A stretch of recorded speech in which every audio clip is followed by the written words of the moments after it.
ଦେଖନ୍ତୁ ଆଜି ବି ଖୋଲିଲାନି ଧାନ ମଣ୍ଡି ପୁଣି ଗଢିଲା ସମୟ। ଧାନ ମଣ୍ଡି ଆଜି ବି ଖୋଲିଲାନି। ସରକାରଙ୍କ ତରଫରୁ ଡିକ୍ଲାର ହୋଇଥିଲା 25 ରେ ଧାନ ମଣ୍ଡି ଖୋଲିବ ବୋଲି, କିନ୍ତୁ ଆଜି 26 ତାରିଖ, କିନ୍ତୁ ଆଜି ବି ଧାନ ମଣ୍ଡି ଖୋଲିଲାନି।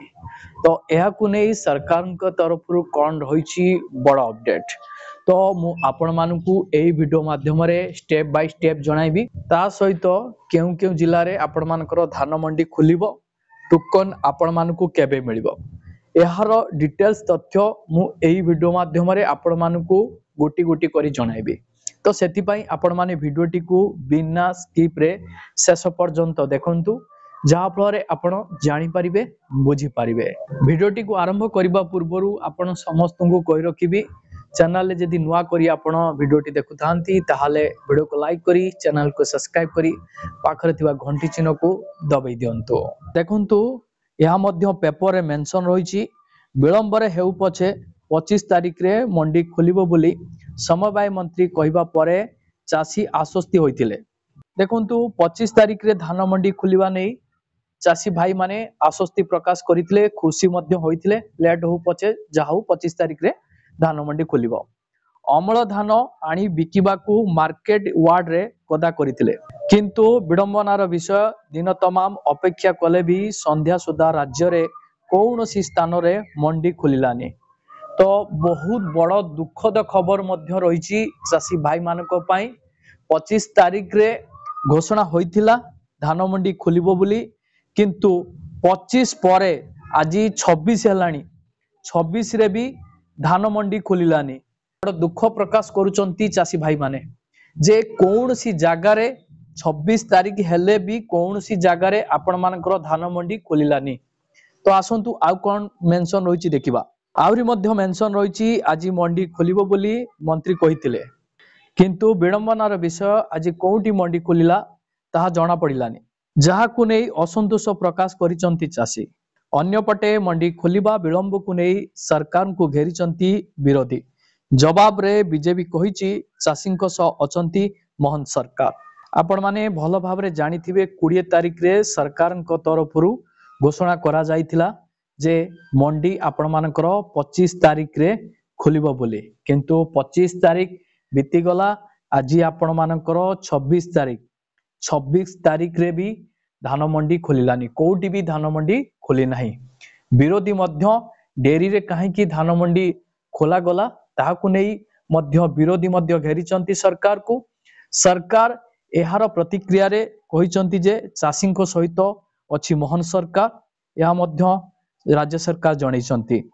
ଆହୁରି କଣ ମେନସନ ରହିଛି ଦେଖିବା।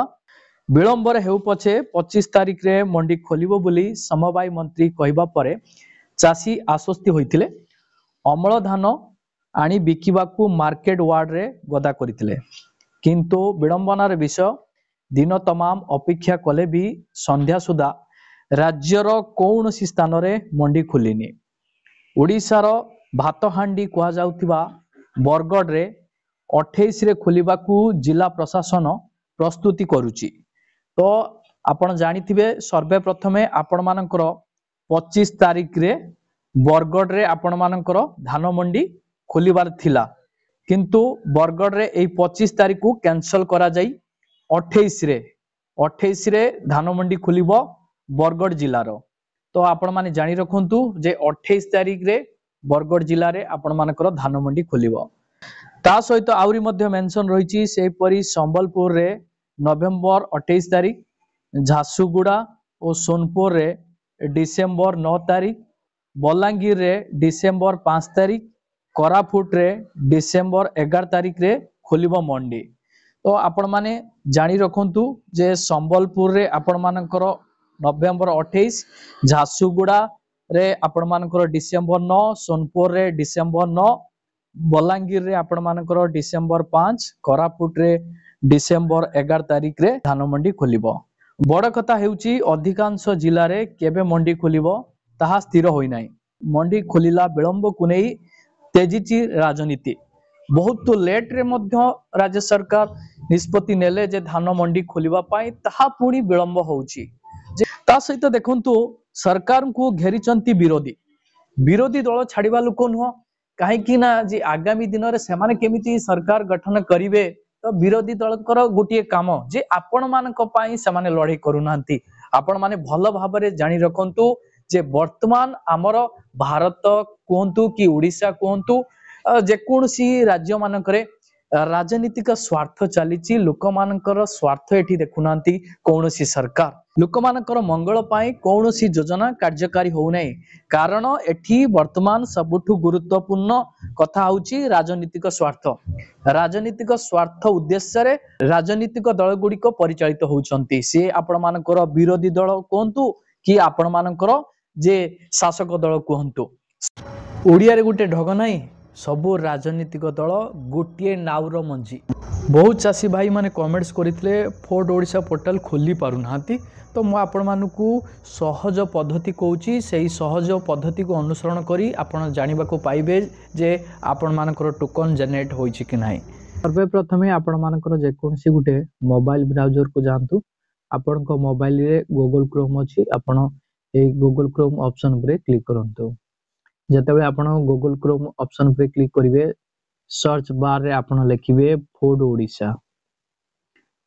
ओडिशा लिखि सर्च कर देबे जतबे आपण सर्च करिवे आपण को मोबाइल रे एमिति एक पेज शो करिवो बहुत चासी भाई भणी माने अछंती से माने फोर्ट ओडिशा पोर्टल को ओपन करि पारनांती तो एही प्रोसेस रे आपण माने ओपन करिवे जतबेले आपण एही ऑप्शन पर क्लिक करिवे देखो प्रोसेसिंग नब प्रोसेसिंग नेला परे एई बळी एक पेज ओपन हबो तो देखो प्रथमे एई बळी एक पॉपअप शो करिवो आपण माने एई पॉपअप टी को क्लोज करनेबे एई छकी ऑप्शन पर क्लिक करी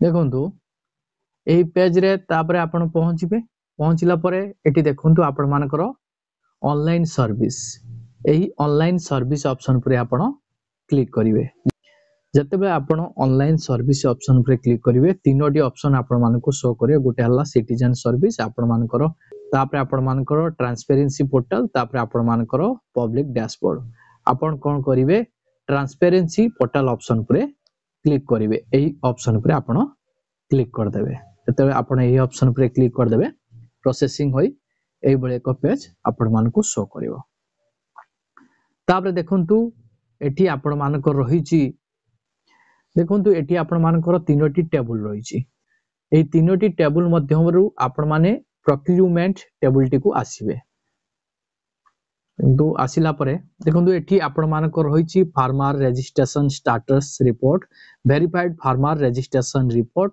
नोन फार्मर रजिस्ट्रेशन स्टेटस आपण कोन करिवे एही ऑप्शन पे क्लिक कर देबे जतबे आपण एही ऑप्शन पे क्लिक करिवे तो प्रोसेसिंग है एई भली पेज आपन को शो करिवो एठारे आपण मानकर समस्त तथ्य देबे जेमिति आपण मानकर डिस्ट्रिक्ट रहिची जीपी रहिची सेशन रहिची ब्लॉक रहिची विलेज रहिची फार्मर कोड रहिची सोसाइटी रहिची ये सब आपण माने एंट्री कर देबे एंट्री कला परे आपण कोन करिवे सो ऑप्शन पे क्लिक करिवे तापरे आपण को मोबाइल रे एई बळी एक पेज टी ओपन हे कि आसीबो एठी देखंतु एही पेज रे गुटे पॉइंट आपण नोट करंतु फार्मर कोड लिखा जायछि एई फार्मर कोड टी आपण मानक पई गुरुत्वपूर्ण बहुत चासी भाई भणीकर फार्मर कोड टी जनरेट हेई न थाए काहे कि होई न थाए आपण माने जानि रखंतु जो आपण जमीरो रेकॉर्ड दउचंती सेई रेकॉर्ड रो जदी कोनोसी त्रुटि रहूची तो आपण मानकर फार्मर कोड टी जनरेट हुए नहीं जदि आपण मानकर समस्त जमी रेकॉर्ड रो तथ्य ठीक ठाक रहिछि जदि आपण मानकर फार्मर कोड टी जनरेट हो नहीं तो आपण सीधा आरआई ऑफिस को जिबे सेठी आपण मानकर जो जमी तथ्य रहिछि तार टिके अपडेट करि नेबे आरआई को पाखरे तापरे आपण 8-9 दिन समय लागिवो तापरे आपण मानकर एही फार्मर कोड टी जनरेट हे जिवो जनरेट हे गला परे आपण मानकु टोकन मध्य मिल जिवो जहा फल रे आपण योग्य विवेचित हेबे धान मंडी रे धान बिक्रय करिवा पाए।